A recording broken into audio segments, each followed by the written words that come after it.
Price lord. Welcome to shine international community. இயேசு கிறிஸ்து நாமத்தில் உங்களை எல்லாரும் நான் வாழ்த்துகிறேன், வரவேற்கிறேன், ஸ்தோத்திரங்களை சொல்லிக் கொள்கிறேன். நம்ம இந்த வார்த்தையுடைய மெசேஜ் ஸ்டார்ட் பண்றதுக்கு முன்பதாக ரீகேப் பண்ண போறதில்ல. பட் இந்த மாதத்துடைய வேர்ட் ஆஃப் த மந்த் வந்து ஒரு குவிக் ஒரு ரிமைண்டர் பண்ணிட்டு நம்ம வந்து அதுக்கப்புறம் இந்த இந்த மற்ற காரியங்களை நம்ம பார்க்கலாம். ஸ்கிரீன்ல நான் போட்டிருக்கேன். இந்த மந்தோடைய வேர்ட் ஆஃப் த மந்த் வார்த்தை என்னன்னா, upgrade to disciple mindset. சீஷனின் மனநிலைக்கு நாம் அனைவரும் அப்கிரேட் ஆகணும் அப்படின்னு சொல்லிட்டு ஆண்டவர் எதிர்பார்க்கிறாரு. அது நிஜமான ஒரு சீரியஸான எதிர்பார்ப்பு அப்படின்றத விட நான் எப்பவுமே சொல்வேன், ஒரு ஊழியனா ஒரு போதகரா என்னுடைய வேலை என்ன அப்படின்னா, காடோடைய ஹார்ட்டை, தேவனுடைய இதய துடிப்பை மக்களிடம் எடுத்துக்கொண்டு சேர்ப்பதுதான் என்னுடைய வேலை. மெயினா நிறைய இடங்கள்ல பார்த்துருக்கேன். என்னுடைய மெசேஜஸ்ல வந்து அநேகமா அட் பிரசன்ட் கர்த்தர் தன்னுடைய திருச்சபை கிட்ட என்ன எதிர்பார்க்க, தன்னுடைய பிள்ளைகள் கிட்ட என்ன எதிர்பார்க்கிறோம், அதை அவருடைய ஹார்ட் பீட்டை நான் உணர்ந்து, நான் புரிஞ்சுக்க வந்து, நான் அப்ளை பண்ண முடிகிற காரியங்களை மக்களுக்கு டெலிவர் பண்றது என்னுடைய வேலையா இருக்கு.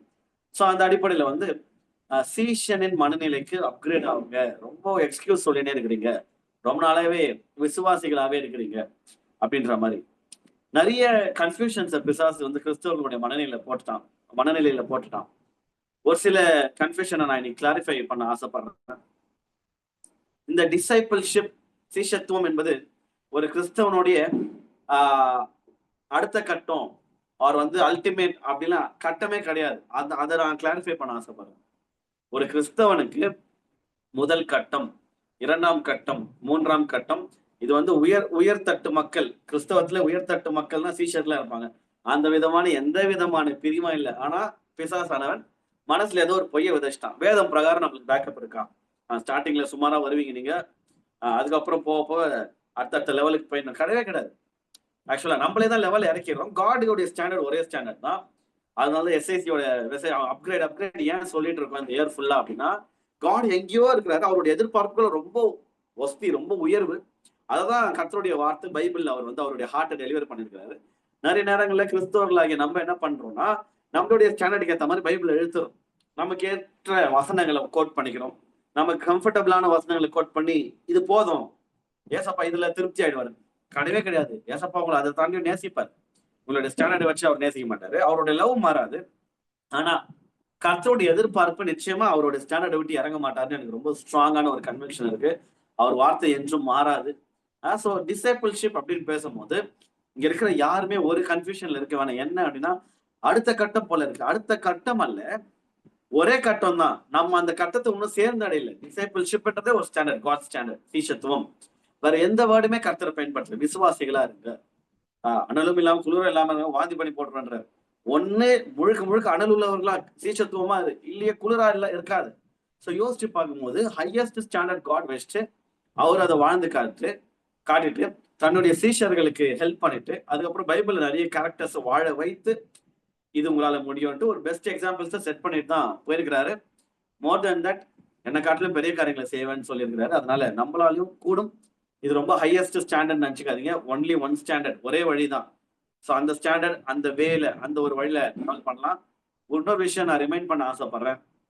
இது இடுக்கமான வாசல். கிறிஸ்தவம் எஸ்பெஷலா பரலோக ராஜ்யத்தை சுதந்திரிக்கிறது ரொம்ப இடுக்கமான வாசல்னு வேதவாசனம் சொல்லுது. கேட்டுக்கு போகிற வாசல் தான் விசாலமா இருக்கும், ரொம்ப கம்ஃபர்டபுளா இருக்கும், பயம் இல்லாம இருக்கும். பயம் இல்லாமனா நெகட்டிவ் சொல்ல, பாசிட்டிவ் ஃபியர், பயபக்தி, அதை பத்தி பேசுறேன்.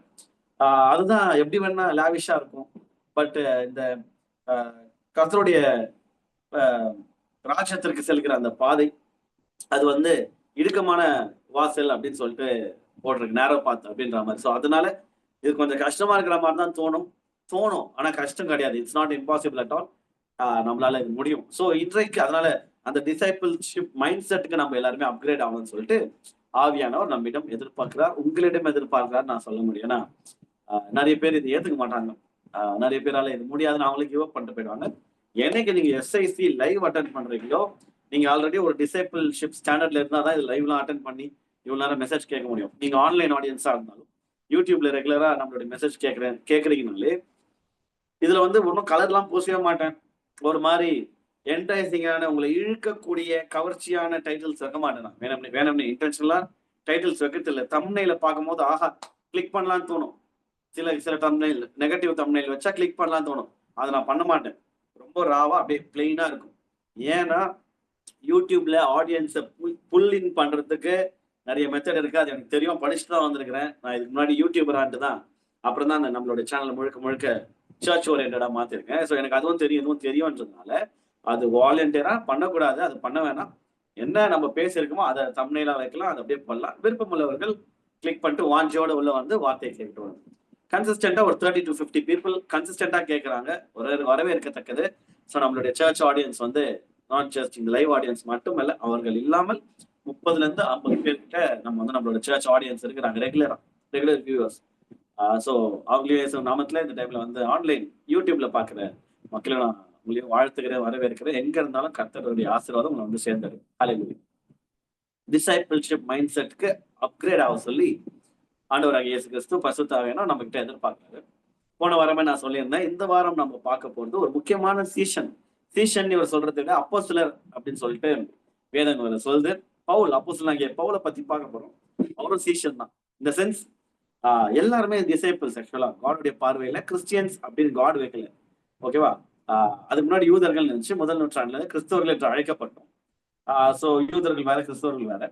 காட் கிரியேட் பண்ண வந்து கிறிஸ்தவர்களே அல்ல, சீஷர்களை. அதனாலதான் காடோடைய அந்த ஜீசஸோடைய அந்த மத்தேயு, மார்க், லூக்கா, யோவான் நீங்க படிக்கும் போது எங்கேயுமே விசுவாசிகள் கிறிஸ்டியன்ஸ் கூட பயன்படுத்தப்படாது. அப்போஸ்தலர்ல தான் மக்கள் வைக்கிறாங்க பேரு. ஆண்டவருடைய ஹார்ட் சீஷர்களை உருவாக்குது. இந்த 12 பேர் பிளஸ் மெனி 70 டிசைபிள்ஸ் அவரை சுத்தி இருந்தாங்க. அதே மேல நிறைய பேர் இருந்தாங்க, விமன் இருந்தாங்க, பெண்கள் இருந்தாங்க, நிறைய சீஷர்கள் இருந்தாங்க. சோ நம்மளுடைய டார்கெட் வந்து சீஷர்களை உருவாக்குறது. சீஷர்கள் தான் கர்த்தருடைய டார்கெட்டும் கூட. சோ அந்த மைண்ட் செட்ல இன்னைக்கு முக்கியமான ஒரு சீஷன், அர்ப்பணிப்புள்ள ஒரு சீஷனை பத்தி கொஞ்சம் ஒரு கிளிம்ஸ் தான் பார்க்க போறோம். ஏன்னா டைம் பத்தாது. இன்கேஸ் இதை நான் வந்து தீபாவளிக்கு முன்னாடி நான் வந்து பேசினேன், அதனால உங்களுடைய அந்த கிராக்கர் சவுண்டு உங்களுக்கு கேட்டுச்சுன்னா கொஞ்சம் எக்ஸ்கியூஸ் பண்ணி வார்த்தையில ஃபோக்கஸ் பண்ணுமாறு கேட்டுக்கொள்கிறேன். ஓகே, ஃபர்ஸ்ட் ஒரு விஷயம் நம்ம தெளிவுபடுத்திக்கணும். ஹூ இஸ் பால்? பவுல் யார் அந்த பவுல்? அவருடைய பேக்ரவுண்ட் என்ன அப்படின்னு கொஞ்சம் ஷார்ட்டா பார்க்கலாமா? நிறைய பேருக்கு தெரியலன்னா தெரிஞ்சுக்கலாம். அப்பதான் அவர் எவ்வளவு பெரிய காரியம் செய்யறாருன்றது வந்து நம்மளுக்கு புரியும். பவுல் யாருன்னா, இங்கிலீஷ்ல தர்சஸ் அப்படின்ற ஊர்ல பிறந்த சவுல் அப்படின்னு சொல்லிட்டு வேதம் சொல்லுது, ஓகேவா? அது தமிழ்ல அந்த ஊர் பேர் தெரியல. தர்சஸ் அப்படின்னா அண்ட் அவர் அது வந்து ரோம்ல இருக்கு, ஓகேவா? சோ அவர் வந்து பை பர்த், பிறப்பினால ஒரு ரோமன் சிட்டிசன், ஓகேவா? அவர் வந்து யூதன் தான், ஓகே? அதாவது அவங்க ஃபேமிலி ஹிஸ்டரி பிரகாரம் அவர் வந்து யூதன். ஆனா அவர் பிறந்தது ஒரு ரோம நகரத்துல இருக்கிற அந்த நாட்டுல இருக்கிற ஒரு ஊர் என்பதனால, அந்த தர்சஸ் என்பது வந்து ரோம்ல இருக்கிறதுனால அவர் வந்து ஒரு ரோமன் சிட்டிசன். ஸோ இவர் யூதன் பை பர்த், ஆனா அவர் வந்து ரோமன் சிட்டிசன். இது ரொம்ப சீரியஸான ஒரு விஷயம். அவர் லைஃப்ல வேற ஒரு இடத்துல பயங்கரமா ஹெல்ப் பண்ணு, ஓகே? இதுதான் இவருடைய பின்னணியும். அண்ட் இந்த சவுல் பவுல் யாரு அப்படின்னா, he was a zealous பரிசி, அதாவது ரொம்ப ரொம்ப பயபக்தி உள்ள தீவிரமான ஒரு பரிசேயன். பரிசேயனாலே நம்ம நெகட்டிவா பார்ப்போம். அப்கோர்ஸ் நிறைய பரிசேயர்கள் நெகட்டிவா பைபிள்ல போற்றா இருக்கிறாங்க, அவங்கள வன்மத்தை கக்கி இருக்கிறாங்க ஏசப்பா மேல, அதனால அவர் திட்டுறாரு, அதெல்லாம் நிறைய தெரியும். அது போல இவரும் ரொம்ப ஸ்ட்ராங்கான ஒரு பரிசேயன். வைராக்கியம், பக்தி வைராக்கியம், அந்த யூத மதத்துல ரொம்ப வைராக்கியமா இருந்தாரு. அந்த ஏர்லி கிறிஸ்டியன் மூவ்மெண்ட் அது வந்து ஒரு புரட்சி ஏற்பட்டது இல்லையா, அது வந்து ரொம்ப ஸ்ட்ராங்கா அப்போஸ் பண்ணாரு. நம்ம எல்லாருக்குமே தெரியும். பைபிள்ல அவர் வந்து கொலைய பண்ணார். அதுக்காக அவருடைய வேலையை தான் அவர் செஞ்சார். பை த ஓகே, கன்ஃபியூஸ் ஆயிட வேணாம். கொலை பண்ணிட்டு எப்படி வந்தோம் அப்படி இல்லை, அவருடைய வேலை கிறிஸ்துவர்களை கொலை பண்றது. அது அப்பாயின்மெண்ட் வாங்கின்னு அவங்களுடைய ஆட்சி அதிகாரத்துல போய் பண்றாரு. நிறைய கிறிஸ்டியன்ஸை பர்சிக்யூட் பண்றாரு. ஸ்தேவான கல்லறிஞ்சு கொள்ளும் போது ஹி வாஸ் த விட்னஸ். அதுவும் நம்ம நினைவுபடுத்திக் கொள்ளணும். நம்ம ஃபியூ வீக்ஸ் பேக் நம்ம அதை பத்தி தியானித்தோம். ஸோ யோசிச்சு பார்த்தா அவருடைய அந்த தமஸ்கு ஊருக்கு போகும்போது ஏசப்பா அந்த ஒரு என்கவுண்டர் அவரை பண்ற வரைக்கும், அவரை மீட் பண்ற வரைக்கும் அவருடைய வாழ்க்கை பயங்கர வைராக்கியம் உள்ள ஒரு வாழ்க்கையா இருந்துச்சு. இப்போ பவுலை குறிச்சு ஒரு ஒரு ஒரு டேட்டா ஒண்ணு தெரிஞ்சுக்க போறோம். அந்த டேட்டா எதுக்குன்னு நான் சொல்றேன். அந்த டேட்டா வந்து நம்மள வந்து வேற ஒரு முக்கியமான இன்னையோட சப்ஜெக்டுக்கு ரிலேட்டடா வழிநடத்தும். நான் ஸ்கிரீன்ல போட போறேன் ஒரு சில விஷயங்கள்.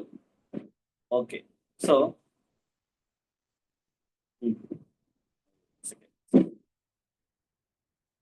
ஸ்கிரீன்ல வந்து இப்போ பாலோடைய இமேஜ் நான் போடுறேன். ஐ மீன் இது வந்து கற்பனை தான், ஓகேவா? ஸோ இப்படிதான் இருப்பாரா அப்படின்னு தெரியாது.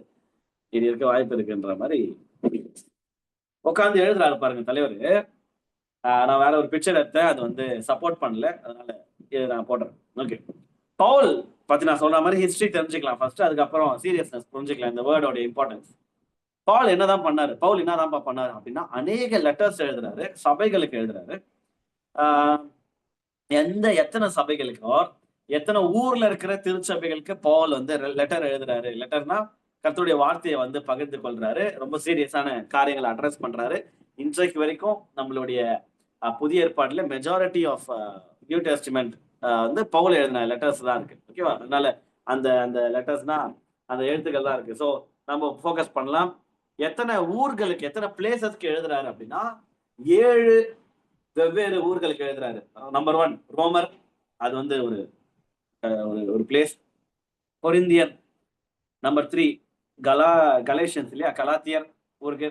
எபேசியர், பிலிப்பியர், கொலசையர், தெசலோனிக்கேயர். சோ மொத்தம் வெவ்வேறு ஊர்களான 7. அதுல சில ஊர்கள் வந்து 2 1 கொரிந்தியர் 2 லெட்டர் வெவ்வேறு காலகட்டத்தில் எழுதுறாரு.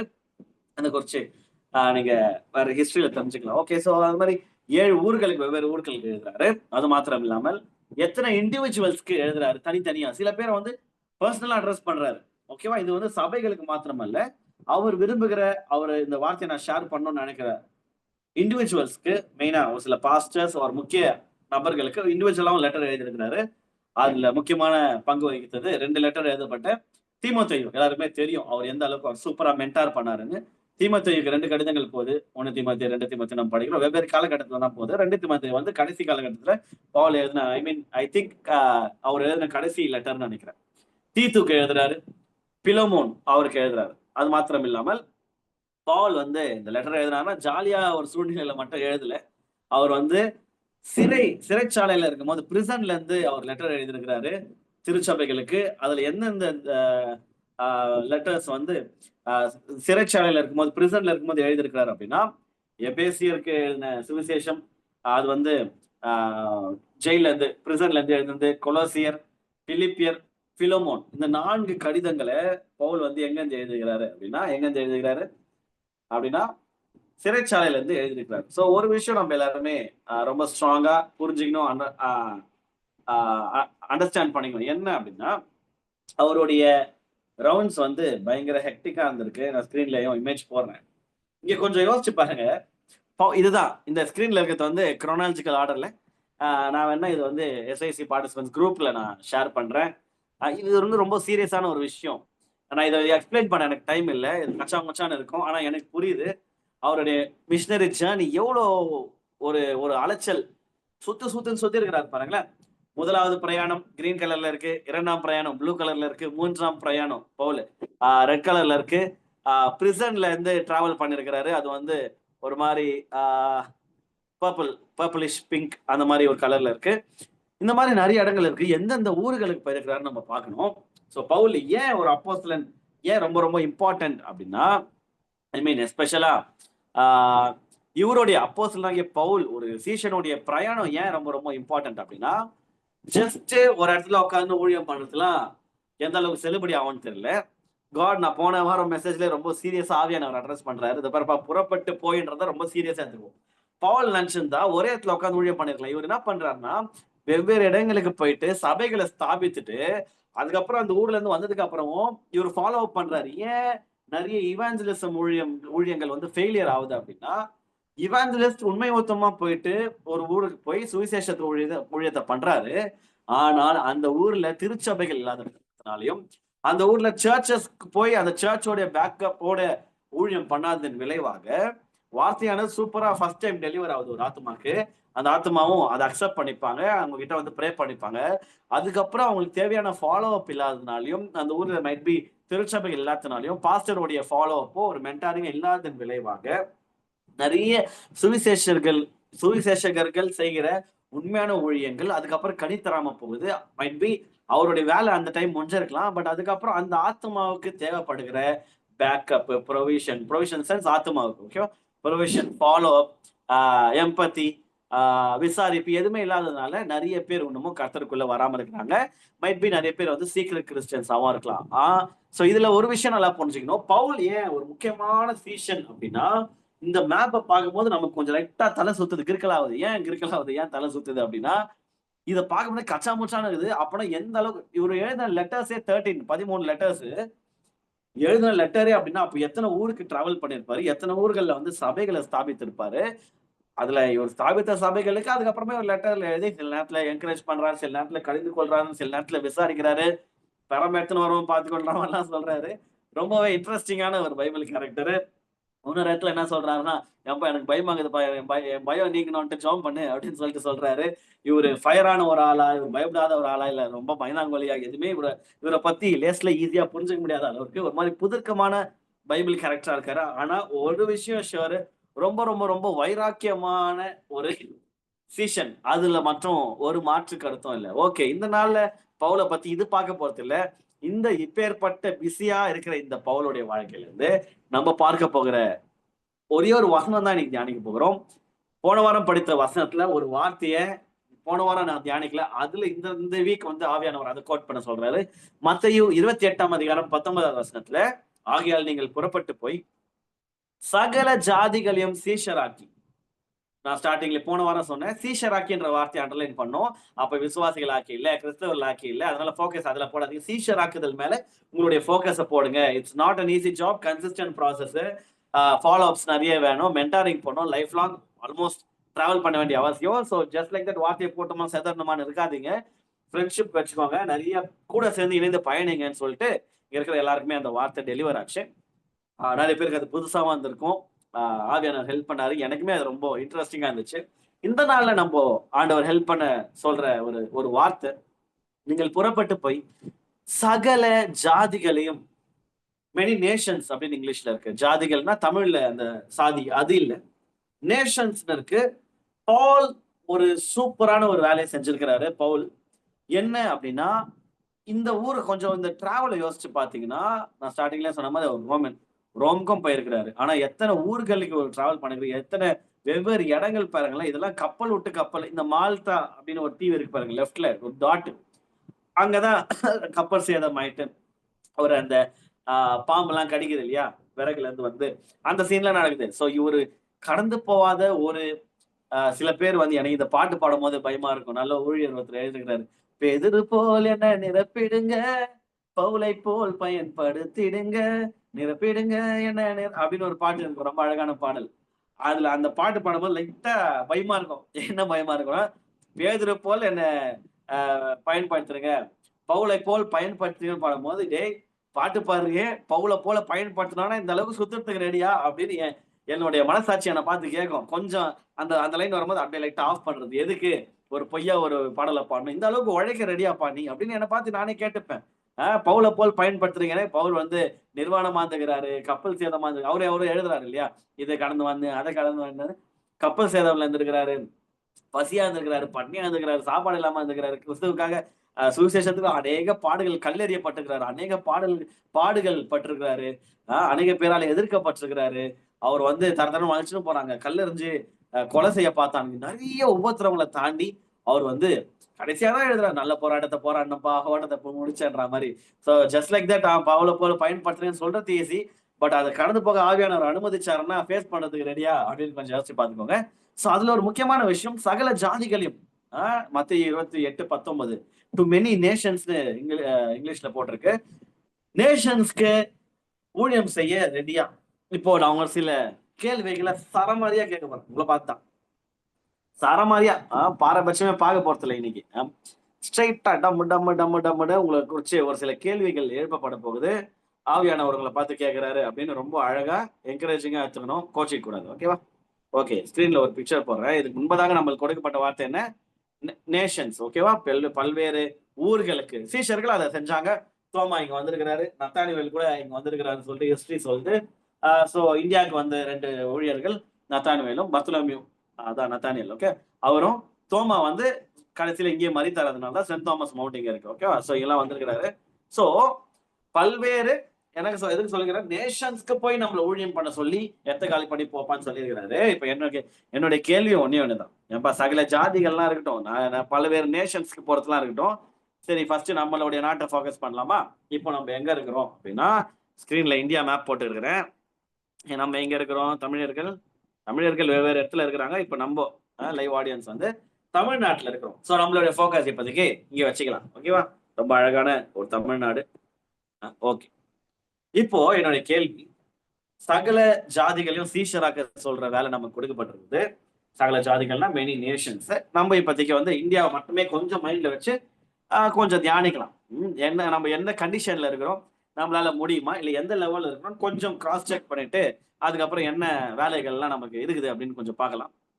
இப்போ ஒரு கேள்வி, சகல ஜாதிகளையும் சகல நேஷன்ஸ் சகல விதமான மக்களே சீஷராக்க சொல்ற சீரியஸான அசைன்மெண்ட் உங்களுக்கும் எனக்கும் கொடுக்கப்பட்டிருக்குது. It's not a joke. சும்மா விளையாட்டுக்கு சொல்ல, ரொம்ப ரொம்ப உங்களால அது முடியும்னு சொல்றாரு. தோமாவால முடியும், பர்த்தலமேயு நத்தானியால முடியும் அப்படின்னா நம்மளால முடியும். அப்போஸ்தலனாகிய பவுலால முடியும்னா நம்மளால முடியும். ஆனா நமக்கு ஒரு சில கிளாஷஸ் இருக்கு, ஒரு சில வேற்றுமைகள் இருக்கு. இந்த நாள்ல ஆவியானவர் ஸ்ட்ராங்கா கர்த்தருடைய பிள்ளைகளை அட்ரஸ் பண்ண விருப்பப்படுறாரு. என்ன அப்படின்னா, கேள்வி நம்பர் 1 இங்க இருக்கு இல்லையா, இவங்க எல்லாம் கொஞ்சம் நல்லா இப்ப மேல போலாம் பாருங்க. நார்த் இந்தியன்ஸ, வட மாநிலத்தவரை வடக்கன் அப்படின்னு நம்ம பாக்குற நம்மளால எப்படி அவர்களை சீஷராக்க முடியும்? உலகத்தானுக்கும் நமக்கும் என்ன வித்தியாசம்? அவர்களை உலகத்தான் ஒரு கர்த்தரை அறியாதவர்கள், அவங்க மேல ஆத்ம பாரம் இல்லாதவர்கள், அவர்களை வந்து வெறுக்கிறவர்கள், வெவ்வேறு காரணத்துக்காக மக்கள் யார் வேணா வெறுக்கலாம், which is not good, but அவங்க பண்றாங்க.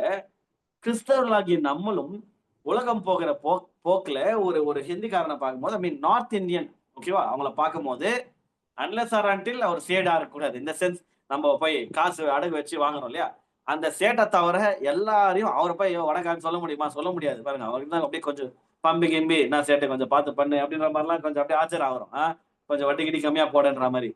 ஆனா அந்த சேட்டுகளை தவிர மற்ற நார்த் இந்தியன்ஸ் நம்ம ஊர்லயோ நம்ம மத்தியிலயோ நம்மளோட வேலை ஸ்தலங்கள்லயோ ஏதோ ஒரு இடத்துல இருக்கும்போது நிஜமாவே மனசாட்சியை தொட்டு சொல்லுங்க, do we feel comfortable around them? அதாவது அவங்களோட கம்ஃபர்டபுளா ஃபீல் பண்றோமா? நம்பர் 1. நம்பர் 2, எங்க இருந்து இந்த வெறுப்பு வந்துச்சு?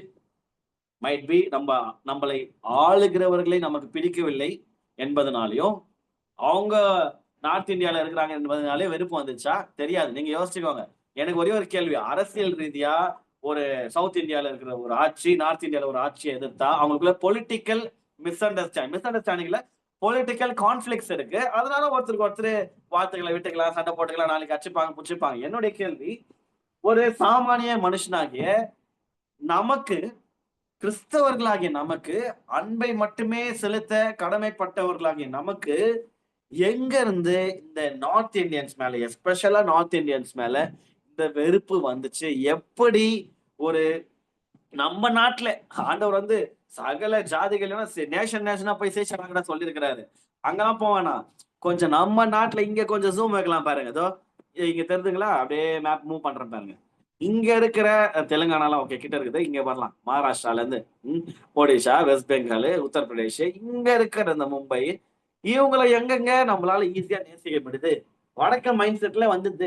வடக்கன் அப்படிதான் பண்ணுவோம், வடக்கன் எப்படி பண்றான், வடக்கன் ட்ரெயின்ல ஏறி இது பண்றான், வடக்கன் எத்த ஆட்டையை போடுறான், வடக்கன் என் வேலையை ஆட்டை எல்லாம் நம்ம இது பண்றோம். எஸ், நம்மளுடைய ஹர்ட்ஸ் சில பேர் வந்து நிஜமாவே அந்த நார்த் இந்தியன்ஸ்னால நீங்க ஹர்ட் பண்ணப்பட்டிருந்தீங்கன்னா, I feel sorry for you. நீங்க வந்து உங்களுடைய கோவத்தை அதன் நிமித்தம் அவங்க மேல ஏதோ ஒரு விஷயத்த மனஸ்தாபப்படுறீங்க, கோவப்படுறீங்கன்னா அதுல அர்த்தம் இருக்கு. என்னுடைய கேள்வி, நான் எந்த விதமான ஒரு நார்த் இந்தியன்னாலையும் நான் பர்சனலா நான் எந்த விதமான அட்டாக்குள்ளயும் எந்த விதமான கிளாஷ்குள்ளயும் போனதில்லை. ஆனா என்னையே அறியாமல் எனக்கு அவர்கள் மேல வெறுப்பு வந்திருக்குது.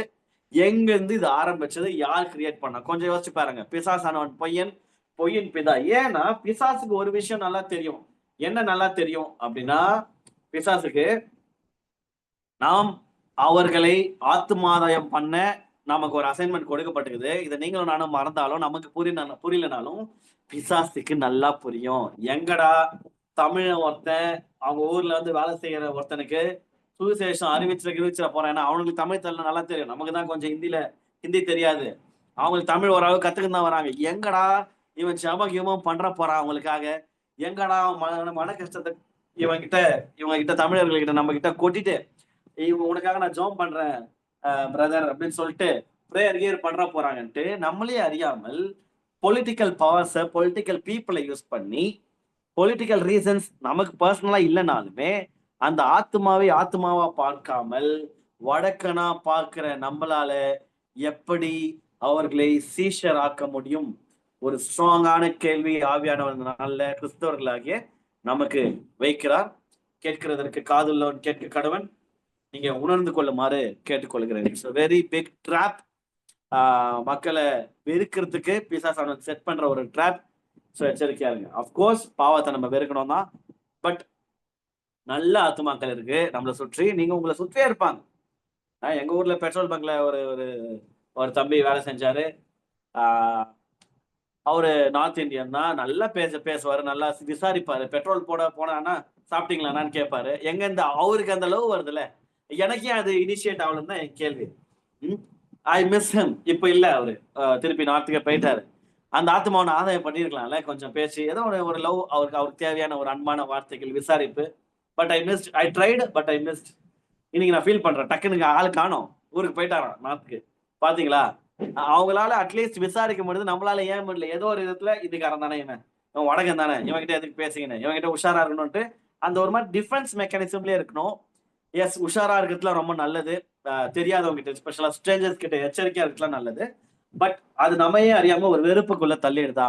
ஆர் இந்த அரசியல் கட்சிகள், அரசியல் தலைவர்கள் அரசியல் காரணத்துக்காக அவங்க வைக்கிற ஒரு ஸ்ட்ராங் டிஃபென்ஸ் நம்மளையும் நம்மளுடைய ஆத்மாவும் நம்மளுடைய ஊழியத்தை பாதிக்குதா? கொஞ்சம் யோசிச்சு பாருங்க. உங்களை நார்த் இந்தியாவுக்கு போய் ஊழியம் பண்ணுங்க நான் சொல்ல, பண்ணா ஸ்தோத்திரம், நீடு அதிகமா இருக்கு. ஆனால் இங்க நம்ம மத்தியில இருக்கிற ஒரு நம்ம நாட்டு ஒரு பிரஜை, அவர் நாட்டுல பிறந்தது நிமித்தம் வடகணுங்க அப்படின்னு சொல்லிட்டு ஒரு மாதிரி அற்பமா என்றுமே இது நியாயமா? அவர்களை இப்படி மைண்ட் செட் வச்சிருக்கிற நம்மளால எப்படி அவர்களை சீஷர் ஆக்க முடியும்? பவுலோடைய எக்ஸாம்பிள் யோசிச்சு பாருங்க. எந்த அளவுக்கு சுத்திக்கிறாரு. ரோமர்லயும் வந்திருக்கிறாரு, ஜூயிஷ் கம்யூனிட்டிலயும் வந்திருக்கிறாரு. அவரால் 2 இடத்துலயும் ஸ்ட்ராங்கா ஊழியம் பண்ண முடியுது. காரணம், அவர் இந்த மாதிரிலாம் பிரிச்சு பார்க்கல. ஆனா நம்ம நாட்டு மக்களே பிரிச்சு பார்த்துருக்கிறோம். கொஞ்சம் யோசிச்சு பாருங்க. இப்ப அடுத்தது வரலாமா? ரொம்ப முக்கியமான இடத்துக்கு இங்க வர பாருங்க, ஜூம். ஓகே, நம்மளுடைய பக்கத்து ஸ்டேட் ஆகிய கர்நாடகாவுக்கு வரலாம். பொலிட்டிக்கல் ரீசன்ஸ்னால கர்நாடகா காரங்களை, கன்னடன்ஸ் எஸ்பெஷலா கனடியன்ஸை வெறுத்து நமக்கே தெரியாம அவர்கள் மேல ஒரு பேட் இம்ப்ரெஷன் வர வச்சிருக்கிறான் பிசாசு. நல்லா புரிஞ்சுக்கணும். பிசாசுடைய சகல தந்திரங்கள் நிறைய இருக்குது இதுல. ஓகேவா? பேட் இம்ப்ரெஷன் வர வச்சிருக்கான். இப்படி இருக்கிற நிலைமையில நம்மளால எப்படி ஒரு கன்னடாக்காரனுக்கு கர்நாடகாரனை எப்படி சுவிசேஷம் அறிவிக்க முடியும், எப்படி சீஷன் ஆக முடியும்? கேள்வி உங்களுக்கு உங்க உங்க உங்க மத்தியில. அதாவது இங்க இருந்து யாருன்னா இதை கேட்டுக்கொண்டு இருக்கிற தேவஜனம் யாராவது லிட்ரலா நீங்க கர்நாடகாவுக்கு போயிட்டு நீங்க அபியூஸ் பண்ணப்பட்டீங்கன்னா உங்களுடைய கோபம் நிச்சயமாக நியாயமானது. ஆர் என்னுடைய சகோதரனுக்கு நான் சப்போர்ட் பண்றேன், தமிழனாகிய நான் அங்க துன்புறுத்தப்பட்ட தமிழனுக்காக நான் நிக்கிறேன்னா very good. I also stand with you. சில விஷயங்களை தட்டி கேட்க வேண்டிய விஷயங்களை தட்டி கேட்டாகணும், விச் இஸ் அப்சல்யூட்லி ஃபைன். ஆனால் இதுக்கும் நமக்கு சம்பந்தமே இல்லை. நான் பாலிடிக்ஸ்ல நான் டைரக்டா இன்வால்வ் ஆகல. அதே பிரகாரம் அங்க இருக்கிற பாலிடிக்ஸ் என்ன டைரக்டா அஃபெக்ட் பண்ணல. இப்படி இருக்கிற பட்சத்துல எப்படி அங்க இருக்கிற ஒரு சக மனிதனை, அதாவது ஜஸ்ட் பக்கத்து ஸ்டேட், இதுக்கு முன்னாடியாவது நான் இதை பத்தி பேசினேன், நார்த் இந்தியாவை பத்தி பேசினேன். ஆனா ஜஸ்ட் பக்கத்து ஸ்டேட்டு மக்களை நம்ம எப்படி வெறுக்க முடியுது? எங்க இருந்து இந்த ஹேட்ரட் கிரியேட் ஆகுது? யார் இதுக்கு பின்னாடி வேலை பார்க்கறா? யாரு இதுக்கு பின்னாடி இந்த நம்ம மைண்ட்ல எப்படி இது விதைக்கப்படுது? கொஞ்சம் யோசிச்சுப்பாரு. இதுக்கு கொஞ்சம் நிறுத்தி நிதானமா நம்ம யோசிச்சாதான் இதோட அர்த்தம் தெரியும். சிம்பிளா சொல்லணும்னா பை ஸ்போர்ட்ஸ். ஓகேவா? உதாரணத்துக்கு சொல்லணும் பாருங்களேன். அதாவது தமிழ்நாட்டுல சென்னை சூப்பர் கிங்ஸ்ல கிரிக்கெட் ஆடுற தல தோனி, அவரு நார்த் இந்தியன் தான். அவரை யாரும் ஒன்றும் வடக்கன்னு திட்டல. அவரு ஏதோ நம்ம சொந்த ஊர் மாதிரியும் நம்மளோட தமிழ் மாதிரியும் அவரை லவ் பண்றோம். ஆனா நம்ம ஊர்லயே சக மனுஷன் நம்ம ஆபீஸ்ல பக்கத்துல இருக்கிற ஒரு நார்த் இந்தியனை நம்ம ஹேட் பண்ணோம். ஓகேவா? கர்நாடகா பெங்களூருக்கு கிரிக்கெட் விளையாடுற அவருடைய சொந்த ஊர் கூட இல்லை, விராட் கோலி அவருடைய சொந்த ஊர் டெல்லி, ஓகேவா? ஆனா இவர் பெங்களூருக்கு கிரிக்கெட் விளையாடுறாரு, ஐபிஎல் மட்டும் விளையாடுறாரு, அவர் சொந்த ஊரும் கிடையாது, ஓகேவா? அவரு பெங்களூர்ல அவர் பெங்களூர் டீமுக்கு விளையாடுறதுனால சில தமிழர்கள் நார்த் இந்தியன் ஆகிய பெங்களூர்ல விளையாடுற விராட் கோலியை நேசிக்க மாட்டேது. ஆனா அதே கர்நாடகால வாழ்கிற சக மனுஷனாகிய அவர்களை ஒரு ஒரு ஒரு ஒரு ஒரு கம்யூனல் ஹேட், ஒரு ஸ்டேட் வைஸ் பாலிட்டிக்கலி ஒரு சில ஹேட்ரட் கிரியேட் பண்ணப்பட்டிருக்கு, நியாயமான காரணங்கள் உட்பட. அது நமக்குள்ள கிறிஸ்தவர்களாகிய நமக்குள்ளேயும் அது ஏதோ ஒரு விதத்துல ஊடுருவி இருக்கு அப்படின்னா, என்னுடைய கேள்வி, இப்படி மனசுல இவ்வளவு கசப்ப வச்சுன்னு என்னால எப்படி கர்நாடகால இருந்து வர ஒரு ஆத்மாவை சீஷனாக்க முடியும்? கேள்வி உங்களுக்கும் நான் எழுப்புறேன். கொஞ்சம் அலர்ட்டா இருங்க. ரொம்ப ரொம்ப சீரியஸான வேர்ட் ஆஃப் காட் இது, ஓகேவா? நான் திருப்பி சொல்றேன், காடோடைய ஹார்ட்டை பிரதிபலிச்சுன்னு இருக்கேன். எச்சரிக்கையா நம்ம ரொம்ப சீரியஸா கவனிக்குமாறு கேட்டுக்கொள்ளுங்க. எஸ், இப்போ இந்த பக்கம் போலாம். ஆந்திர பிரதேஷ் தெலுங்கு பீப்புள் அப்படின்னு வரும்போதே தமிழர்களாகிய நாம், தமிழர்கள் சொல்ல முடியும், எல்லாருமே அப்படி பண்ண மாட்டோம், பட் தெலுங்கு பீப்புளை ஒரு சில பேர் அட்ரஸ் பண்ணும்போது ரொம்ப கொச்சையான நிக்நேம்ஸ் யூஸ் பண்ணி, தவறான வார்த்தைகள் உபயோகித்து அட்ரஸ் பண்ணி, உலகத்தார போல பேசுற நம்மளால எப்படி அவர்களை சீஷராக்க முடியும்? அந்த வார்த்தையை கூட ஒரு எக்ஸாம்பிள் கூட என்னால இங்க பயன்படுத்த முடியல, பயன்படுத்தவும் விருப்பம் இல்லை. ஆனா எப்படி வடக்குன்னு நான் சொன்னேன்ல, அந்த மாதிரி இந்த தெலுங்கு பீப்புள ஒரு வேர்டு யூஸ் பண்றாங்க, ரொம்ப கொச்சையா இருக்கு, ரொம்ப ஹர்ட்ஃபுல்லா இருக்கு, அதோட மீனிங் தெரிஞ்சா. அப்போ அந்த பர்சனை, அந்த அந்த அந்த ஒரு குரூப்பை எவ்வளவு, எந்த அளவுக்கு அதை டிஸ்டர்ப் பண்ணும் பாருங்க.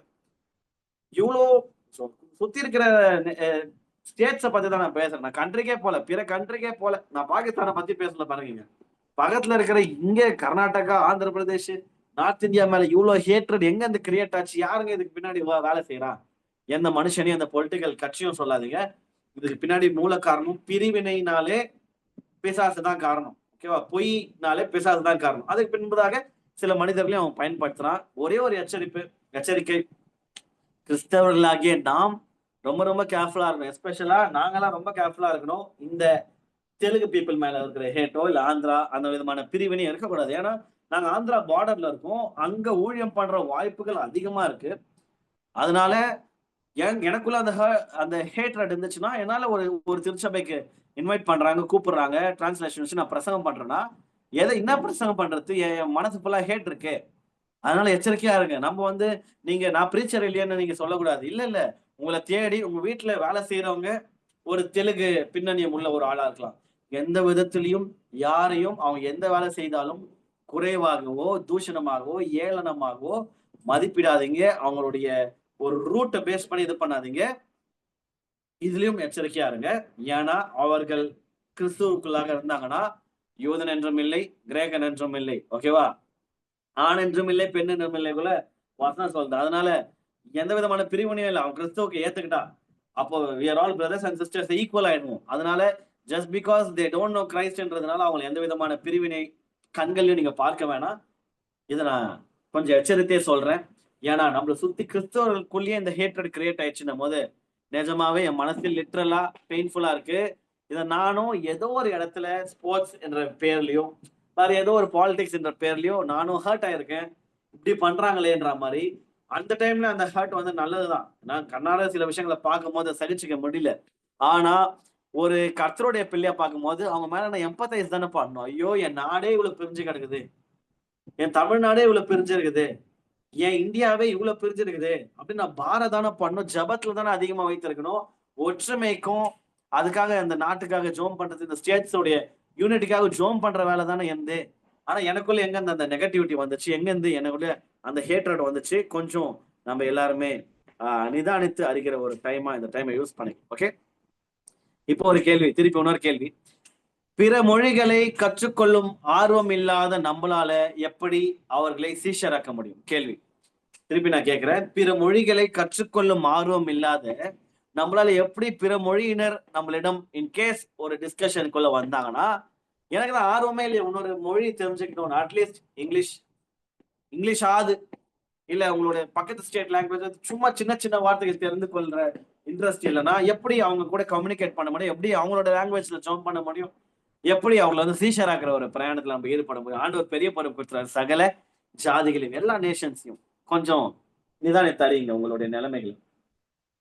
இது ரொம்ப நெக்ஸ்ட் ரொம்ப ரொம்ப சீரியஸான விஷயம். அகைன், ரட்சிக்கப்பட்ட பின்னும் இன்னமுமே ஜாதி பார்த்து பழகும் கிறிஸ்தவர்களால் எப்படி மற்ற ஜாதியாரிடம் பேசி பழகி ஈக்குவலா ட்ரீட் பண்ணி சுவிசேஷத்தை அறிவித்து அவர்களை சீஷராக்க முடியும்?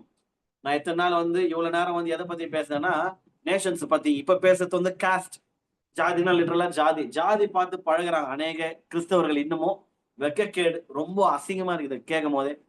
பைபிளை தூக்கிறதுக்கே துளியளவும் தகுதி இல்லாத மனிதர்கள் அவர்கள் எல்லாம். ஏன்னா ரொம்ப இந்த காஸ்ட், இந்த டிஸ்கிரிமினேஷனுக்கு ரொம்ப ஸ்ட்ராங்கா எதிராக வாய்ஸ் அவுட் பண்ண one of the finest leader in the world is Jesus Christ. இயேசுவானவரை மிஞ்சி எந்த ஒரு லீடரும் இந்த டிஸ்கிரிமினேஷன், பிரிவினை by birth or by caste, இந்த விதமான இதுல ஸ்ட்ராங்கா அப்போஸ் பண்ணது இல்ல. ஜீசஸ் பண்ணாரு. அதனாலதான் சமரிய ஸ்திரீக்கெல்லாம் ஸ்ட்ராங் பேக்கப் வைக்கிறாரு. நிறைய இடங்கள்ல ஹீல் பண்றாரு, வச்சு உடைக்கிறாரு அந்த ஓல்டு சிஸ்டம். சோ இன்னமும் ஜாதி பார்த்து பழகினா எங்க இருந்து போய் யாரை சீஷர் ஆக போறீங்க? நிஜமா தெரியல. என்ன ஜாதின்னு கேட்டு பண்ண போறீங்களா எனக்கு தெரியாது. ரொம்ப கஷ்டமா இருக்கு.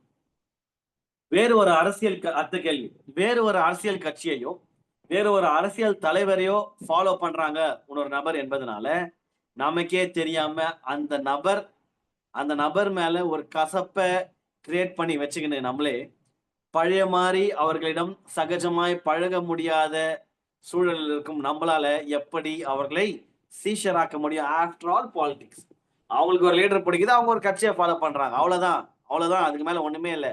நாளைக்கு அவங்க வேற கட்சி குடிச்சா வேற தலைவர், அவங்களுடைய கொள்கைகள் ஏத்த மாதிரி மாறுவாங்க. ஆனா இவருக்கு நான் இந்த கட்சி, ஆனா இவன் கிறிஸ்தவநாதன் இந்த கட்சிக்கு ஃபாலோ பண்றானே அப்படின்றதுனால நமக்கே தெரியாம ஒரு ஹேட்ரட் கிரியேட் ஆகுது. சிம்பிளா பச்சை அச்சு உடைக்கிட்டான். கிறிஸ்டியனா இருந்துன்னு இங்க யாருன்னா ஏதோ ஒரு மைண்ட் செட்ல எனக்கு பிடிக்குதுப்பா அப்படின்னு சொல்லிட்டு பிஜேபிக்கு மட்டும் ஒருத்தர் சப்போர்ட் பண்றாங்க, ஒரு கிறிஸ்டியன் பிஜேபிக்கு சப்போர்ட் பண்றாங்கன்னு வச்சுக்கலாம் கற்பனையா. எந்த அளவுக்கு இப்ப உங்களுக்கு இதை சொல்லும் போதே கோவம் வருது. எப்படிப்பா கிறிஸ்டியன் எப்படிப்பா பிஜேபிக்கு பண்ணலாம்? அவங்கள ஸ்ட்ராங்கா அகேன்ஸ்டா நிக்கிறாங்களே. ஆமா, கேள்வி நல்லது. ஆனா அவங்க பண்றாங்க, அது அவங்களுடைய உரிமைனா அந்த ஆத்மா மேல நமக்கு இப்ப பேசும் போது எப்படா எரிதா, எவ்வளவு டென்ஷன் ஆகுது. எங்க இருந்து இந்த ஹேட்ரட் கிரியேட் ஆகுது? யாருக்கு வேணா யார் வேணா ஓட் பண்ணலாம் இல்லையா? ஆனா ஓகே, அவங்க இன்னைக்கு புரிஞ்சுக்கலாம், நாளைக்கு புரிஞ்சுப்பாங்க, இல்ல அதோட சீரியஸ்னஸ் நாளைக்கு தெரியும். கேள்வி என்னன்னா, அந்த நபர் மேல எப்படி ஒரு பொலிட்டிக்கல் இன்டிஃபரன்சஸ்னால எப்படி ஹேட்ரட் எப்படி கிரியேட் ஆகும்? நமக்கு எப்படி கிரியேட் ஆச்சு? யார் அதை அனுமதிச்சா? எப்படி நமக்குள்ள இவ்வளவு பாலிடிக்ஸ் எங்க இருந்து உள்ள வந்துச்சு கிறிஸ்தவர்களுக்குள்ள? ஓகே, நெக்ஸ்ட் கேள்வி. மொழி, இனம், மதம், ஜாதி போன்ற பல்வேறு வெறியை, மொழி என்கிற வெறியை, இனம் என்கிற வெறியை, மதம் என்கிற வெறியை, ஜாதி என்கிற வெறியை போன்ற பல்வேறு வெறிகளை நம்மிடம் வைத்துக் கொண்டு எப்படி சக மனிதரிடம் பேசி பழகி அவர்களை சீஷராக்க முடியும்? இந்த கேள்வி ரொம்ப சீரியஸா எடுத்துக்கோங்க. அடுத்த கேள்வி, சொந்த குடும்ப நபர்கள் மேலேயே அவ்வளவு வன்மம், சொந்த குடும்ப நபர்கள் மேலேயே அவ்வளவு கசப்பு, சொந்த குடும்ப நபர்கள் மேலேயே அவ்வளவு வெறுப்பை வைத்திருக்கிற உங்களால எப்படி சகல ஜாதிகளையும் சகல மனிதர்களையும் எப்படி சீஷராக்க முடியும்? நம்மளுடைய சொந்த ஃபேமிலியிலேயே இவ்வளவு வன்மம் இருக்கு, இவ்வளவு கசப்பு இருக்கு, இவ்வளவு வெறுப்பு வச்சுருக்கோமே, எங்க இருந்து நம்ம உலகம் ஃபுல்லா போய் சுவிசேஷத்தை அறிவிக்குது? எங்க இருந்து மற்ற சகல ஜாதிக்கு சகல மனிதர் எங்க போறது? என் ஃபேமிலியே என்னால 100% அவுட் ஆஃப் லவ் கிரைஸ்ட் பாக்குற விதத்துல என்னால பார்க்க முடியலையே. இவன் இதை செய்யறான் அதனால எனக்கு பிடிக்காது, இது செய்த அதை பிடிக்காது, அவங்க இதை ஃபாலோ பண்றா அதனால பிடிக்காது, இவங்க இந்த இந்த கொள்கையில இருக்க அதனால பிடிக்காதுன்னு சொல்லிட்டு வெவ்வேறு பிரிவினைகளை நம்ம குடும்பத்துக்குள்ளேயே பிசாசு எடுத்துன்னு வந்துட்டானே, அப்புறம் எங்க இந்த சீஷராக்க முடியும்? எங்க வச்சுக்கிற ஸ்டாண்டர்ட்? வீட்டை நேசிக்க முடியாத உங்களால எப்படி நாட்டை நேசிக்க முடியும்? வீட்டு மக்களை நேசிக்க முடியாத உங்களால எப்படி நாட்டு மக்களை நேசிக்க முடியும்? கொஞ்சம் யோசிச்சு பாருங்க. சொந்த குடும்பத்தை கவனிக்க தவறிய உங்களால எப்படி தேவனுடைய ராஜ்யத்தை கட்ட முடியும்? யோசிச்சு பாருங்க. சொந்த குடும்பத்தை கவனிக்க தவறணும், சொந்த குடும்பத்தினர் மேல அவ்வளவு வன்மம், வெறுப்பு, கசப்பு வந்தது, எங்க இந்த தேவனுடைய ராஜ்யத்தை என்னால கட்ட முடியும்? கொஞ்சம் சீரியஸா இதெல்லாம் இந்த கொஸ்டின்ஸ் எல்லாம் எடுத்துக்கொள்ளுங்க, மைண்ட்ல வச்சுக்கோங்க. நீங்க காடுக்கு ஆன்சர் பண்ணுங்க, யாரையும் நான் ஜட்ஜ் பண்ண விரும்பல. ஆனா இந்த கொஸ்டின்ஸ் எல்லாம் எழுப்ப சொல்லி நான் ஆவியானவரால் ஏவப்பட்ட நான் எழுப்பியிருக்கேன்.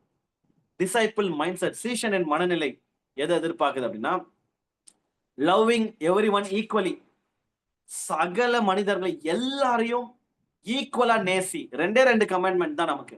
ஒன்று தேவனை நேசி, 2வது மனிதர்களை நேசி. எந்த மனுஷன் கேட்காது, எல்லாரையுமே அவங்க எந்த ஜாதி, மதம், எந்த விதமான பேக்ரவுண்ட், வடக்கனும், தெலுங்கனும், கர்நாடகாக்காரனும், கேரளாக்காரன், யாரா வேணா இருக்கட்டும், சைனாக்காரனும், பாகிஸ்தான்காரன் உட்பட நான் பேசுறேன். ஓகேவா? அவங்க முஸ்லீமா இருக்கலாம், இந்துவா இருக்கலாம், அங்க இருக்கிற கிறிஸ்டியனா இருக்கலாம், யாரா வேணா இருக்கலாம். ஓகேவா? அவங்க பண்ண தப்பு பண்ணா தப்ப மட்டும் அட்ரஸ் பண்ணுங்க. ஆனா அங்கேயும் கர்த்தருடைய பிள்ளைகள் இருந்தாங்க என்றால், இல்ல நாளைக்கு கர்த்தரை ஏற்றுக்கொள்ள வாய்ப்பு இருக்கிற பிள்ளைகள் இருந்தாங்கன்னா, அது எவ்வளவு சென்சிட்டிவான விஷயம் கொஞ்சம் யோசிச்சு பாருங்க. நம்மளுடைய role loving others equally, loving everyone equally. ஓகேவா? கொஞ்சம் ஏன்னா கிறிஸ்து அவங்கள நேசிக்கிறாரு. அவங்க பண்ற தப்புகளை கர்த்தர் மாத்துவார். கர்த்தர் அதை என்கரேஜும் பண்ண மாட்டார் பாவத்தை. ஆனால் அவங்க மேலேயும் ஒரு விதமான லவ் கர்த்தருக்கு நிச்சயமா இருக்கும். இவர்கள் என்னை ஏற்றுக்கொள்ள மாட்டாங்களா? கிறிஸ்துவின் அன்பு அவங்கள போய் தொடாதான். பாகிஸ்தான்ல எத்தனை கிறிஸ்தவர்கள் இருப்பாங்க தெரியுமா? இருக்காங்க தெரியுமா? சைனால எத்தனை கிறிஸ்தவங்க இருக்காங்க தெரியுமா? சென்சஸ் வேணா நீங்க எடுத்து பாருங்க. அட்லீஸ்ட் ஒரு few very minority numbers, but still இந்தியாலேயே கிறிஸ்தவர்கள் ரொம்ப மைனாரிட்டி தான், ரொம்ப கம்மி தான் பிற மதங்களை விட. பட் ஸ்டில் எத்தனை கிறிஸ்தவர் நம்ம இவ்வளவு வைராக்கியமா இருக்குமே, அந்த மாதிரி அந்தந்த கண்ட்ரில இருப்பாங்கல்ல, அவங்க மேலேயே கொஞ்சம் லவ் ஷவர் பண்ணுங்க. மற்றவர்களை மாதிரியே நம்ம இருக்க வேணாம், சீஷர்கள் இருக்க வேணாம், அதுதான் சொல்ல வரேன். எஸ், ஒரு சில காரியங்கள் நம்ம கண்ட்ரி அஃபெக்ட் பண்ணும் போது, போர் மாதிரியான காரியங்கள் வரும்போது, நிச்சயமா நம்மளுடைய கண்ட்ரிக்காக தான் நம்ம பேட்ரியாட்டிசம் காட்டணும், நமக்கு அதுக்காக தான் நிக்கணும். அதுல எந்த விதமான எப்படி சொல்றது, கன்வின்ஸ் ஆயிட வேணாம். பட் பேட்ரியாட்டிசம் ஒரு பக்கம் இருந்தாலும் டிவைன் லவ்வை எல்லார் மேலேயும் செலுத்த வேண்டியது நம்ம மேல விழுந்த கடமை. அதை நம்ம தவற விடாம இருந்தா நம்ம போதும். ஓகேவா? கிறிஸ்து எப்படி புறஜாதியானாகிய என் மேல, புறஜாதியராகிய உங்க மேல, இங்க யாருமே யூதன் கிடையாது, கிறிஸ்து யூதனாச்சே. ஏசப்பா எப்படி புறஜாதியராகிய நம்ம மேல அன்பு பொழிந்து இந்த அளவுக்கு உங்களையும் என்னையும் வைராக்கியமா எழுந்து பிரகாசிக்க சீஷனாக்கி இருக்கிறாரோ, அதே லவ் நீங்களும் பிறரிடம் வைத்தா மட்டும்தான் நாளைக்கு உங்களையும் என்னையும் போல அவர்கள் எழுப்பி பிரகாசிக்க முடியும். கிறிஸ்து என்ன ஸ்டார்டிங் ஸ்டேஜஸ் நம்பலன்னா நான் இப்ப இப்படி இருந்திருக்க மாட்டேன், மோசமா இருந்திருப்பேன். அப்ப அவரு என்னுடைய இனிஷியல் ஸ்டேஜஸ், ஸ்டார்டிங் ஸ்டேஜஸ்ல என்ன அவ்வளவு நம்பி இருக்கிறாருன்னா, இப்ப நான் என்னுடைய சக மனிதனை, at least Indians, at least start off, ஓகேவா, தமிழன்ஸ் சொல்ல, இந்தியன்ஸ் என்னால நேசிக்க முடியல. என்ன பக்கத்துல இருக்கிற ஸ்ரீலங்கா, இலங்கை தமிழர்கள் மட்டும், இலங்கையில இருக்கிற மக்களை என்னால் நேசிக்க முடியல. என்னுடைய சுத்தி இருக்கிற பங்களாதேஷ், இல்ல இருக்க பாருங்க, இதெல்லாம் கண்ட்ரி, இங்க நேபாள், பூட்டான், பங்களாதேஷ், இவங்களே நேசிக்க முடியலன்னா நான் எங்க போய் இன்னும் சகல ஜாதிகள் எப்படி சீஷர் ஆகிறது? யோசிச்சு பாருங்க. ஏன் இன்னைக்கு நான் ஸ்டார்டிங்லேயே எடுக்கும் போது பவுலுடைய உதாரணம் தான் எடுத்தேன் இல்லையா? சோ பவுல் ஏன் ரொம்ப ரொம்ப ஸ்பெஷல் தெரியுமா? பவுலுடைய மேஜர் அசைன்மெண்ட் என்ன அப்படின்னா, பவுலுடைய மேஜர் அசைன்மெண்ட் இதோ இந்த இது போட்டிருக்கு இல்லையா? இதுல ஒரு மேஜர் அசைன்மெண்ட் என்னன்னா, யூதர்கள் அல்லாத புறஜாதியாருக்கு ஒரு வெளிச்சம் பவுல் தான் ஸ்டார்டிங். ஓகே, அதுக்கப்புறம் தான் அதர் டிசைபிள்ஸ் போறாங்க, லைட்டா டச் பண்ண வந்திருக்காங்க. ஆனா புறஜாதியாருக்கு, யூதர்கள் அல்லாத புறஜாதியாருக்கு கொடுக்கப்பட்ட ஒரு மாபெரும் வெளிச்சம் டு ஸ்டார்ட் ஆஃப். அதுக்கப்புறம் நிறைய பேர் அவங்களுடைய வேலையை செஞ்சாங்க. பெரிய வெளிச்சமாக காட் பயன்படுத்தினது யாருன்னா பவுல் தான். அதனாலதான் பவுலுடைய ஹிஸ்டரி ரொம்ப இம்பார்ட்டன்ட். இந்த ஸ்கிரீன்ல இருக்கிற இந்த இமேஜ் ரொம்ப இம்பார்ட்டன்ட். அவரு ரோமர் சிட்டிசன் தான், ஆனா நான் யூதன் தான், நான் இங்கே இருந்துக்கிறேன், இந்த சீஷர்கள் மாதிரியே இங்கே ஒரு சில சீஷர்கள் அங்கே இருந்தாங்க, நானும் இங்கே இருந்துக்கிறேன். அதான் அவர் கம்ஃபர்ட் ஜோன்லயே செட்டிலே ஆகல. அவர் என்ன பண்ணாலும் அவர் வந்து கல்லெறிஞ்சு சாவடிக்க ட்ரை பண்றாங்க, செத்துட்டான்னு விட்டு போயிட்டாங்க. அப்ப எந்த அளவுக்கு பிளட் ஷெட் இருந்திருக்கும் பாருங்க, மோசமா ரத்தம் ஊத்தி இருக்கும் பாருங்க. அப்படியே ஏஞ்சி போய் அத்த ஊர்ல பிரசங்கம் பண்ணுகிறார். அப்ப எந்த அளவுக்கு ஒரு பக்தி வைராக்கியம்.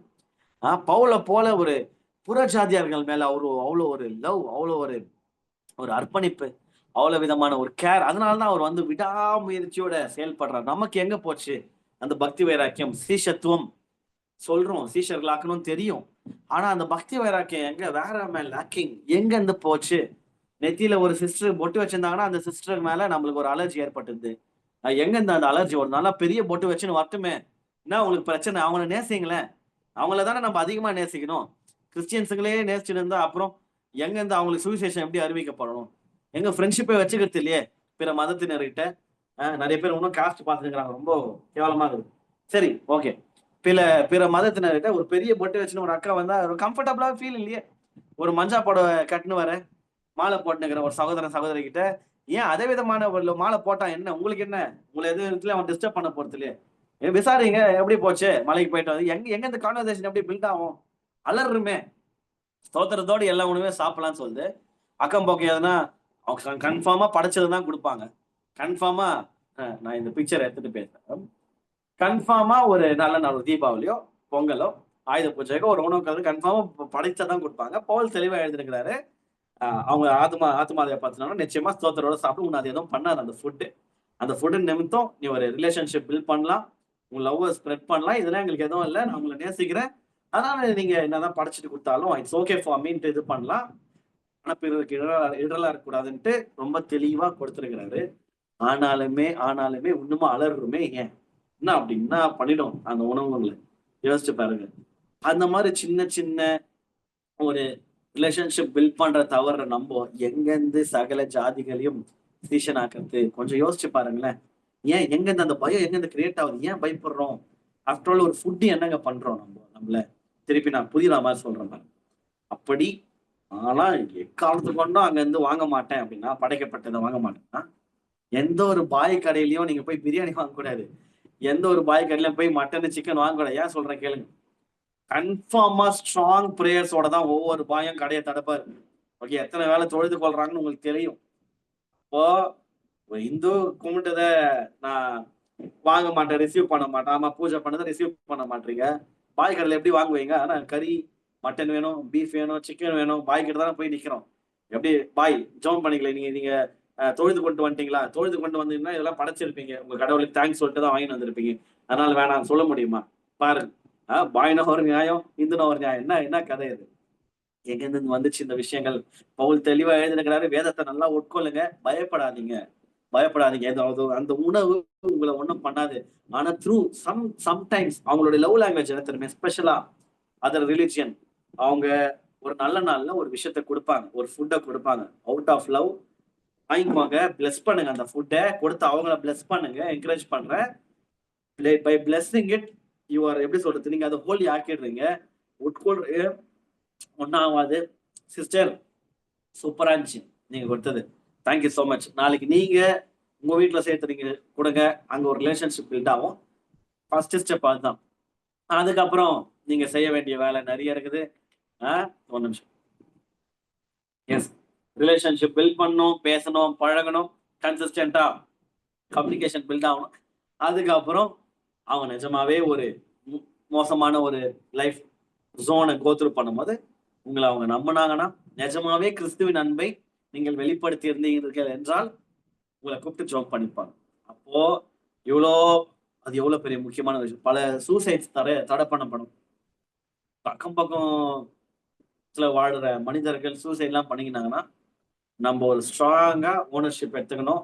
ஐயோ அந்த ஆத்மாவை நான் ரீச் பண்ண தவறிட்டணும். என் கண்ணில் பாக்குற நபர்கள் தானே, நான் இதுக்கு முன்னாடி பேசின நபர்கள் தானே, ஏன் என்கிட்ட கிறிஸ்துவின் அன்பு இருக்கு, ஏன் இந்த பிரதர் கிட்ட போலாம், இந்த சிஸ்டர் கிட்ட போய் மனசை விட்டு பேசலாம். அவங்க கர்த்தரை கும்பிடுறவங்களாச்சு, இயேசு கும்பிடுறவங்களாச்சு, இயேசு நல்லவராச்சு, ஏன் அந்த ரிலேஷன்ஷிப் எங்க இருந்து தடை ஆயிடுச்சு? பாவின்னு முத்திரை குத்தி ஓரம் கட்டுறது, பாவம்னு முத்திரை குத்தி ஓரம் கட்டுறது, இந்துன்னு முத்திரை குத்துறது, முஸ்லீம்னு முத்திரை குத்துறது, வைராக்கியமான இந்துக்கள்னு முத்திரை குத்துறது, இருந்துட்டு போட்டோம். என்ன கிறிஸ்து இந்த உலகத்துல இருந்தாருன்னா எந்த அளவுக்கு அவங்களை நேசிச்சு ரிலேஷன்ஷிப் பில்ட் பாவிகளின் ஸ்நேகிதன் அவருக்கு முத்திரை குத்துட்டாங்க பாரு அவருக்கு. He was a friend of sinners. அவர் பாவம் பண்ணல. பாவம் பண்ற டைம்ல அவர் கூட இல்லை. ஆனாலும் he was a friend of sinners. What about us? நம்மளே பாவிகள் தான். தேவ மகிமை அற்றவர்களா இருக்கிறோம்னு வசனம் சொல்லுது. பாவம் செய்யுது. அப்படி இருக்கிற நம்மளால சக மனிதர்களை நேசிக்க முடியாம பழக்க வழக்கமே வச்சுக்க முடியும். என்னுடைய ஆதங்கமே அதுதான். ரிலேஷன்ஷிப் கொஞ்சம் துளி அளவு கூட ஒரு ஒரு நூல் அளவு கூட இருக்க முடியாத அளவுக்கு எங்க இருந்து அந்த வெறுப்புகள் நம்மளை சுற்றி நம்ம நாட்டு மனிதர்கள் நம்ம அக்கம் பக்கம் ஏதோ விதத்துல கிரியேட் பண்ணிட்டான். பக்தி வைராக்கியம் வந்துட்டான். பிசாசு வச்சிட்டான் பேரை. பிசாசு தான் வச்சான். நேசிக்க முடியாத அளவுக்கு ரிலேஷன்ஷிப்பே பில்ட் பண்ண முடியாத அளவுக்கு பக்தி வைராக்கியம் வந்துட்டான்.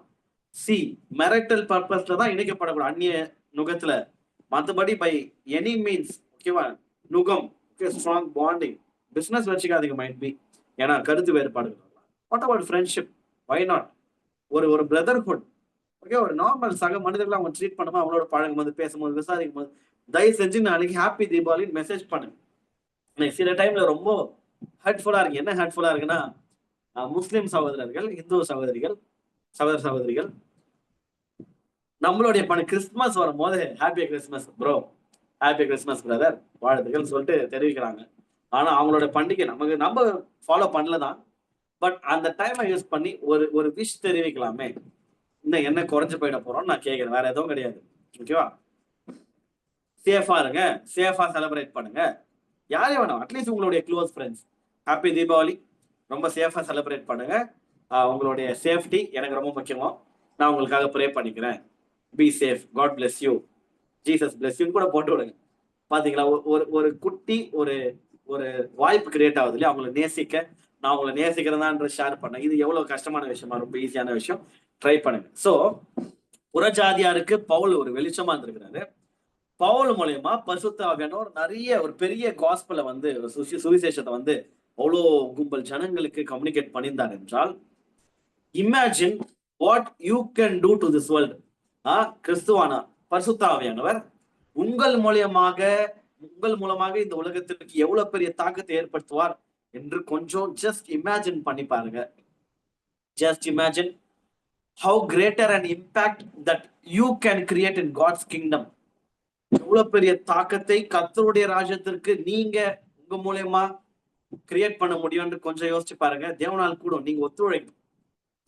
how greater a damage that you can create in evil kingdom. பொல்லாங்கனுடைய அந்த ஈவில் ஆன கிங்டம்க்கு, அந்த பொல்லாங்கனுடைய ராஜ்யத்திற்கு நீங்களும் நானும் எவ்வளவு பெரிய ஒரு டேமேஜ் கிரியேட் பண்ண முடியும்னு யோசிச்சு பாருங்க. ஒரு ப்ராப்பரான ஒரு அசைன்மெண்ட், கிறிஸ்துவின் அசைன்மெண்ட் நீங்க நிறைவேற்றீங்கன்னா தேவனுடைய ராஜ்யம் வளர்க்கப்படும், பிசாசுடைய ராஜ்யம் தகர்க்கப்படும். ரெண்டுமே அல்டிமேட்டா நடக்குது. அதனால உங்களுடைய ஒவ்வொரு ஸ்டெப்பும் so very important, so very cautious. ரொம்ப தைரியமா செயல்பட, தைரியமா இருங்க. ஒரு முக்கியமான ஒரு கடமை நமக்கு கொடுக்கப்படுகிறது. என்னன்னா ஸ்கிரீன்ல போட்டு முடிக்கிற, இது எல்லாருடைய ஆத்மாவிலையும் ரொம்ப பாரப்பட வேண்டிய ஒரு விஷயம். ஓகேவா? ஸ்கிரீன்ல போடுறேன் பாருங்க. எஸ் எஸ் டிசைபிள் அப்படின்னா பி ஒன் மேக் ஒன். நீங்களும் சீஷனா இருக்கணும், இன்னொரு சீஷனை உருவாக்கணும். இதோட பிரசங்கம் முடியுது. இந்த சீரியஸ்னஸை புரிஞ்சுக்கோங்க. அந்த மேக் ஒன் யாரா வேணா இருக்கலாம், எந்த ஜாதி, எந்த மதம், எந்த நாடு, எந்த ஸ்டேட்டு, யாரா வேணா இருக்கலாம், அது நமக்கு தெரியாது. ஆண்டவர் ஆனா உங்களை தேடி கண்டிப்பா அனுப்புவாரு. நீங்கள் ஒரு சீஷனா இருந்து இந்த வார்த்தையை கேட்டு ரெடியா இருக்கும் போது கண்டிப்பா உங்களை தேடி வந்து சொல்லுவாங்க. அவங்களுடைய மனசை விட்டு ஷேர் பண்ணுவாங்க. தயவு செஞ்சு அவங்கள நேசிங்க, அவங்கள பாவின் முத்திரை குத்துறாதீங்க. அவங்க மேல எந்த அளவுக்கு கிறிஸ்துவின் அன்பை பிரதிபலிக்கும். நம்ம எவ்வளவு கேவலமா இருந்திருக்கு, நம்ம ஹிஸ்டரி எல்லாம் நோண்டி பார்த்தோம். ஐயோ எவ்வளவு கேவலமா இருந்திருக்குது. அப்ப கிறிஸ்துவின் அன்பு நமக்கு மட்டும் ராயல் ட்ரீட்மெண்ட் வேணும். ஆனா என்னால என்னுடைய சக மனுஷனை என்னால அந்த விதமான லவ்வோட அணுக முடியலன்னா மாற வேண்டியது அவர்கள் அல்ல. ஃபர்ஸ்ட் நம்ம மாறலாம். கிறிஸ்துவின் நன்மை நம்ம வெளிப்படுத்த நிச்சயமாக உலகம் மாறும்.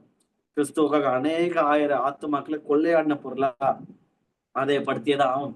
அது நம்ம மேல் விழுந்த கடமை. அநேக ஆயிரத்தை விடுங்க. ஸ்டார்ட் ஆஃப் வித் ஒன், ஒரே ஒரு ஆத்மா. ஃபர்ஸ்ட் நான் ஸ்டார்ட் பண்றேன். உங்க சீஷனா ஒரே ஒரு ஆத்மா. உங்க மனசுல யாருன்னா ஆண்டவர் ஏவனார் இந்த வார்த்தையை பேசும்போது அப்படின்னா அந்த நபர் மேல லவ் வச்சு கான்வர்சேஷன் பில்ட் பண்ணி ரொம்ப நாள் ஆச்சு அவங்களை விசாரிச்சு என் மனசுல ஒருத்தர் தோன்றாரு. அதனால நான் சொன்னேன். ஓகேவா? பேசும்போது தோன்றோம், ஐயோ அந்த ஆத்மாவை விட்டனே நான் பாதிலே ரொம்ப நாள் ஆச்சு பேசி, நான் ஃபோன் பண்ண போறேன் நாளைக்கு. ஓகேவா? ஸோ உங்க மனசுல ஏவாரு, நேசிங்க. நம்மளுடைய லவ் மட்டும் நம்ம உலகத்துக்கு கொடுக்கலாம். மிச்சத்தை ஆகானவர் பார்த்தார், கர்த்தருக்கு பார்த்துக் கொள்வார். நீங்களும் சீஷரா இருக்கணும், சீஷர்களையும் உருவாக்கணும். ஸோ ஹோலி ஸ்பிரிட் உங்களை என்கரேஜ் பண்ணிட்டு, ஹோலி ஸ்பிரிட் உங்களோட இருக்கட்டும். ஞானத்தின் ஆவியினால நிரப்பப்பட்டலாம். நம்ம பெரிய ஆத்ம பாரத்தோட இந்த காரியங்களை அணுகலாம். கர்த்தர் பெரிய காரியங்களை செய்வார். Thank you so much. God bless you all.